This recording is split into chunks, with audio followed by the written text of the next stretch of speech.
Hendela kwa idang liang langit wenaam ketaraan.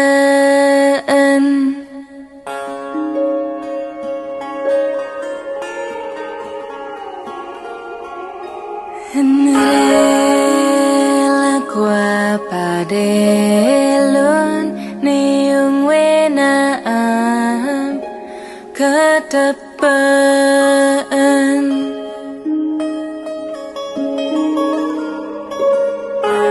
Hendela kwa ku mengetuk daun wenaam penuh babaan.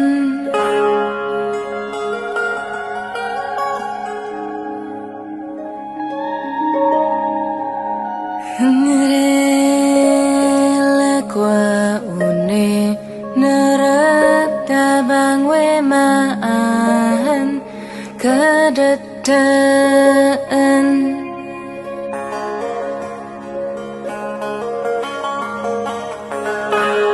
Hendela kwa kuning ngahor nubah wenaam ketengahan.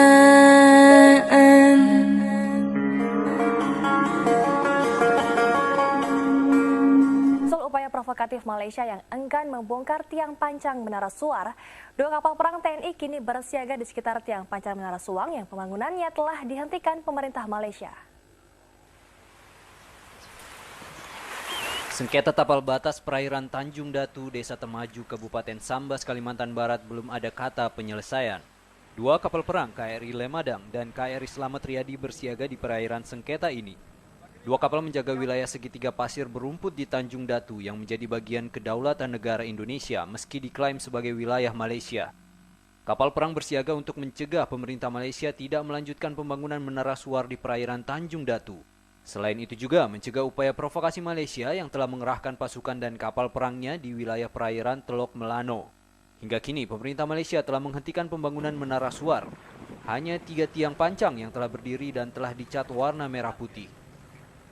Pergeseran tapal batas yang dilakukan pemerintah Malaysia jika dilanjutkan maka Indonesia akan kehilangan 143 km persegi wilayahnya dan terancam kehilangan Pulau Natuna dan Gosong Niger.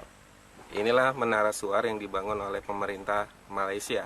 Menara Suar ini tingginya mencapai 13,2 meter, tepat berada di garis batas wilayah Indonesia. Dan saat ini pengerjaannya pun sudah dihentikan oleh tentara Indonesia. Selain keributan pembangunan mercusuar, masyarakat di Tanjung Datu juga resah karena dilarang petugas keamanan negeri jiran saat mencari ikan. Kalau para nelayan sering nelayan Malaysia masuk ke perairan Indonesia, nelayan Indonesia masuk ke perairan Malaysia. Nah, selama ada ini takutlah, kan? Masyarakat menyatakan kawasan perairan Tanjung Datu selama ini menjadi penopang kehidupan para nelayan tradisional. Sengketa perbatasan antara Malaysia dan Indonesia bukanlah yang pertama. Terakhir Maret 2013 sengketa Ambalat kembali menghangat. TNI mengerahkan 7 kapal perang di wilayah Blok Ambalat yang perbatasan langsung dengan Malaysia. Ambalat, blok laut seluas 15.000 km persegi ini diperebutkan karena terdapat prospek minyak dan gas bumi yang cukup besar. Adi Saputro, Sambas, Kalimantan Barat. Bismillahirrahmanirrahim. Assalamualaikum warahmatullahi wabarakatuh. Perkenalkan, nama saya Sandi Bilnansari dengan stambuk D1011-19276. Pada kesempatan kali ini saya ingin mempresentasikan sebuah tugas yang Ibu berikan untuk kami dari kelompok 8 yang berjudul tentang sengketa. Pada kesempatan kali ini saya akan membahas tentang sengketa wilayah antara Indonesia dan Malaysia. Sebelum masuk ke inti pembahasan, pertama-tama saya ingin menjelaskan tentang penghantar terhadap hukum penyelesaian sengketa internasional. Yang pertama itu menjelaskan arti dari sengketa. Kemudian yang kedua menjelaskan cara penyelesaian sengketa internasional dan prospek penyelesaian sengketa tapal batas Indonesia-Malaysia di kawasan Barat, Kalimantan, dan Sarawak. Konsep kepentingan internasional membahas mengenai hubungan internasional. Semua negara dunia memiliki tujuan dan rencana masing-masing di dalam kepentingan nasionalnya. Peran negara sebagai aktor yang mengambil keputusan dan memerankan peran penting dalam pergaulan internasional yang berpengaruh bagi masyarakat dalam negerinya. Demikian pentingnya karena ini yang akan menjadi permasalahan bagi masyarakat yang berkehidupan di wilayah tersebut. Pada tahun 1996, Thomas Hobbes menyimpulkan bahwa negara dipandang sebagai pelindung wilayah, penduduk, dan cara hidup yang khas dan berharga. Demikian karena negara-negara merupakan sesuatu yang esensial bagi kehidupan warga negaranya. Tanpa negara, dalam menjamin alat-alat maupun kondisi-kondisi keamanan, ataupun dalam memajukan kesejahteraan, kehidupan masyarakat jadi terbatasi, sehingga ruang gerak yang dimiliki oleh suatu bangsa menjadi kontrol dari sebuah negara. Kepentingan nasional tercipta dari kebutuhan suatu negara. Kepentingan ini dapat dilihat dalam kondisi internalnya, baik dari kondisi politik, militer, dan sosial budaya. Kepentingan juga didasari akan suatu power yang ingin diciptakan sehingga negara dapat memberikan dampak langsung bagi pertimbangan negara agar dapat pengakuan dunia. Graham Evans dan Jeffrey Wenham pada tahun 1998 dalam buku Dictionary of International Relations mengatakan kepentingan nasional adalah kepentingan nasional dapat dijelaskan sebagai tujuan fundamental dan faktor penentu akhir yang mengarahkan para pembuat keputusan dari suatu negara dalam merumuskan kebijakan luar negerinya. Kepentingan nasional suatu negara secara khas merupakan suatu unsur-unsur yang membentuk kebutuhan negara yang paling vital, seperti pertahanan, militer, dan kesejahteraan ekonomi.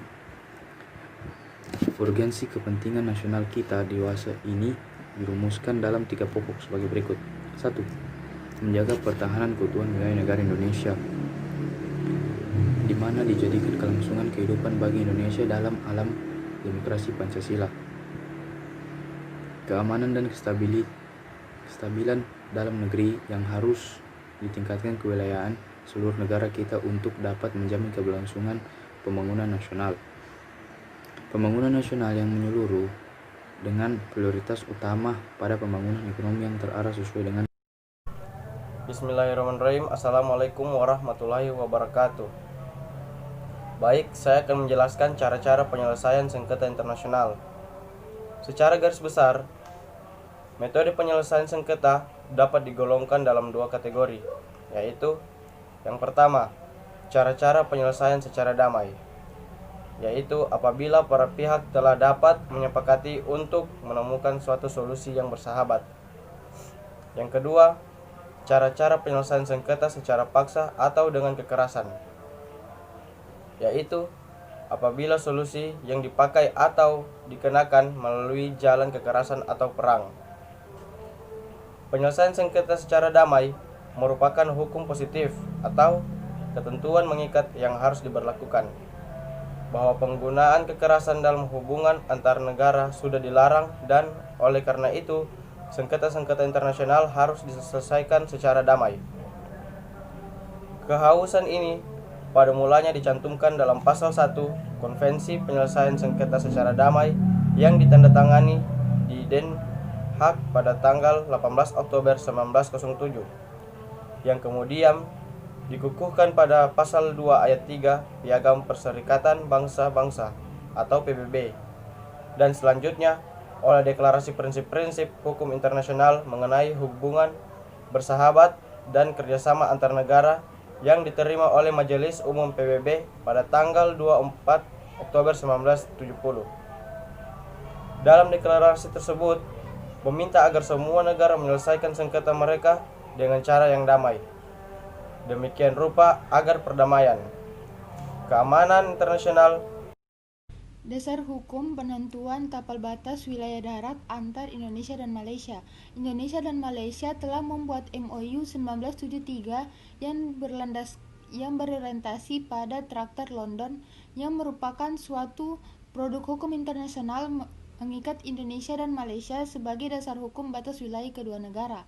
Yang kedua, MOU 1973 ini juga tidak lepas dari suatu asas hukum internasional, yaitu Utis Possidensis Juris, yang menyatakan bahwa negara yang baru mewarisi wilayah dan kekayaan negara penguasa sebelumnya, yang artinya Indonesia dan Malaysia mewarisi wilayah penjajahan sebelumnya.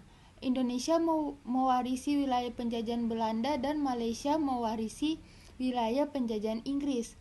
Yang ketiga, MOU Indonesia dan Belanda tahun 1973 dan dokumen persetujuan antar Indonesia dan Malaysia ini didasarkan kepada konvensi tahun 1891, 1915 dan 1928 dan tapal batas wilayah darat Indonesia dan Malaysia. Indonesia dan Malaysia lebih mengutamakan cara-cara penyelesaian secara damai karena Indonesia dan Malaysia merupakan negara yang serumpun. Masyarakat Indonesia yang tinggal di kawasan perbatasan seperti pada Kecamatan Jagoi Babang, Kabupaten Bengkayang, Kalimantan Barat, dan Distrik Serikin, Sarawak juga mempunyai hubungan yang kekeluargaan yang sangat erat. Bahasa yang digunakan juga sama. Metode prospek penyelesaian masalah batas kedua negara yang efektif untuk dilakukan Indonesia dan Malaysia dalam menyelesaikan kasus batas wilayah darat berdasarkan perjanjian bilateral. Perjanjian merupakan kesepakatan yang harus ditaati oleh pihak-pihak terkait perjanjian internasional yang menyangkut kebijakan antar negara yang sudah ada dengan cara negosiasi.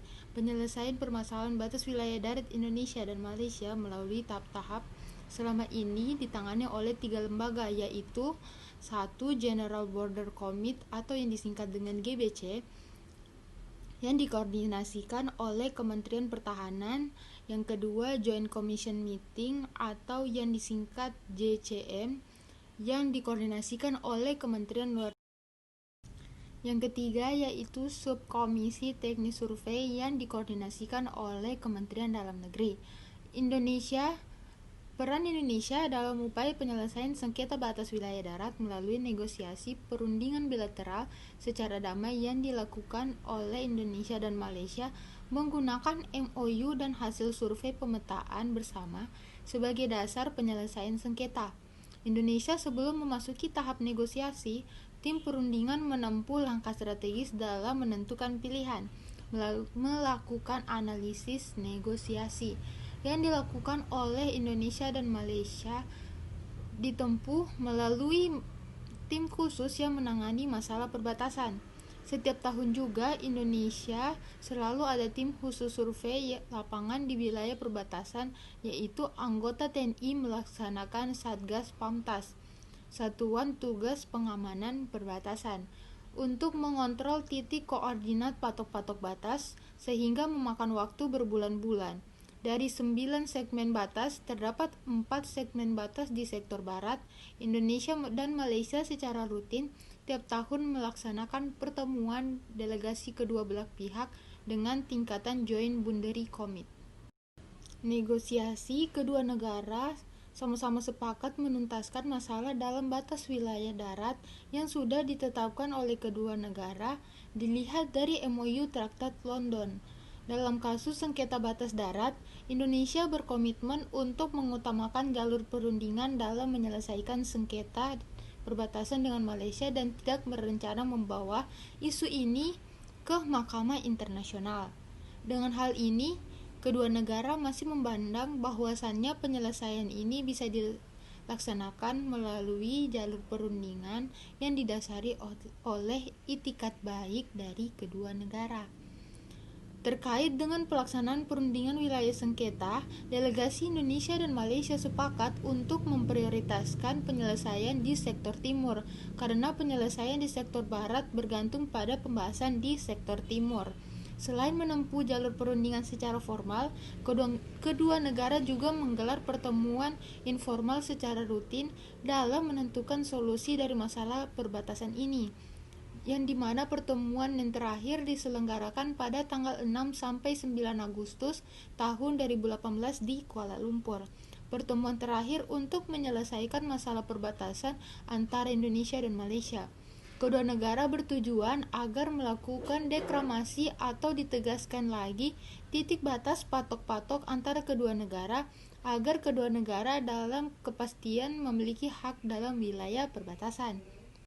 Secara kelembagaan, instansi pemerintah yang dibentuk secara khusus untuk menangani kawasan perbatasan. Pendapat ini sejalan dengan Undang-Undang Nomor 24 Tahun 2000 tentang Perjanjian Internasional, terutama pada Pasal 5 Ayat 2 dan 3 yang menyebutkan bahwa Pemerintah Republik Indonesia dalam menyiapkan pembuatan perjanjian internasional terlebih dahulu harus menetapkan posisi Pemerintah Republik Indonesia yang dituangkan dalam suatu pedoman delegasi Republik Indonesia. Dan yang ayat 3 yaitu pedoman delegasi Republik Indonesia yang perlu mendapat persetujuan Menteri memuat hal-hal sebagai berikut, yaitu latar belakang permasalahan, analisis permasalahan ditinjau dari aspek politis dan yuridis, serta aspek lain yang dapat mempengaruhi kepentingan nasional Indonesia, posisi Indonesia, saran dan penyesuaian yang dapat dilakukan untuk mencapai kesepakatan. Kesepakatan mengenai batas wilayah negara yang dihasilkan melalui perundingan bilateral akan dilegalkan melalui perjanjian internasional yang memiliki implikasi hukum bagi pihak-pihak yang terikat di dalamnya. Oleh sebab itu, sejalan dengan undang-undang tersebut, pemerintah perlu terlebih dahulu untuk menyiapkan strategis mencapai hasil yang optimal. Assalamualaikum warahmatullahi wabarakatuh. Perkenalkan, nama saya Ardiansyah, Tambuk D101 19779. Di sini saya akan menjelaskan posisi terakhir proses penyelesaian masalah tapal batas wilayah darat Indonesia dengan Malaysia. Dalam masalah perbatasan Indonesia dan Malaysia, terdapat perbedaan pendapat tapal batas di sektor barat. Hal ini terjadi karena letak geografis kedua negara yang saling berdekatan. Masalah yang muncul tersebut akhirnya ditanggapi oleh kedua negara ini dengan saling mengirimkan delegasinya. Dalam perundingan yang dilakukan oleh kedua negara, mereka sepakat untuk melakukan penyelesaian secara damai. Pada masalah batas kedua negara di sektor barat, dari beberapa perundingan tersebut, hasil yang didapatkan oleh pemerintah Indonesia dan Malaysia, kedua negara sepakat untuk memprioritaskan menyelesaikan masalah batas negara di sektor timur sampai barat. Indonesia dan Malaysia secara rutin tiap tahun melaksanakan pertemuan delegasi dengan Joint Boundary Community, Joint Boundary Technical, dan Co-Project Director. Dapat dilihat dalam prospek penyelesaian masalah tapal batas kedua sudah mulai berjalan efektif. Dalam konteks penyelesaian masalah batas wilayah darat Indonesia dan Malaysia, persoalan ini terpusat pada perbedaan perspektif. Namun demikian, kedua negara meningkatkan koordinasi serta memberikan dukungan dalam prospek penyelesaian masalah tapal batas negara ini, agar membangun kesepahaman sebagai negara serumpun mewujudkan keutuhan wilayah secara geografis sangat dekat.